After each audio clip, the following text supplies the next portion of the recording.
పిట్టగుళ్ళు, ఈత చెట్టు పిట్టగుళ్ళు.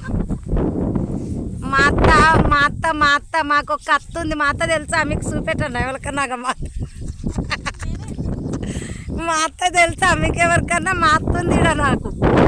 పిట్టగుళ్ళు ఎంత బాగున్నాయి చూడున్నాయి. ఈత చెట్టుకు పిట్టగుళ్ళు, చిన్న ఊరవిసుకలు ఉంటాయి చూడు, ఊరవిసుకల గుళ్ళు. ఏం కాలువ వచ్చారు? పత్తి కాలువ వచ్చిర్రా? కూళ్ళు ఎట్లనట?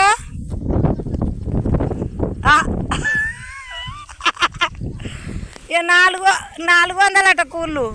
400 కాదు 300. మా అత్త అట్లే అవద్దని చెప్తుంది కానీ 350. ఆయన పోసుకుండా చూద్దాం అందరు పడిపోగలరు. 350 అట. నాటే పోతే 400 అట. మేము నాటే చేతగాక పత్తికలు వచ్చినాం. వానదేవుడు కాలం పొడగొట్టిండు, ఇట్లా వచ్చినాం. పిట్టగుళ్ళు బాగున్నాయి కదా, మీ దిక్కు ఇట్లుంటాయా చూడుర్రి. కామెంట్ చేయండి, లైక్ కొట్టుర్రి, షేర్ చేయండి. మీ దిక్కు పిట్టగుళ్ళు ఉంటే దించి. ఎంత బాగున్నాయి చూడు మా ఈత చెట్టు పిట్టగుళ్ళు. ఈత పండ్లు లేవు కానీ పిట్టగుళ్ళు ఉన్నాయి.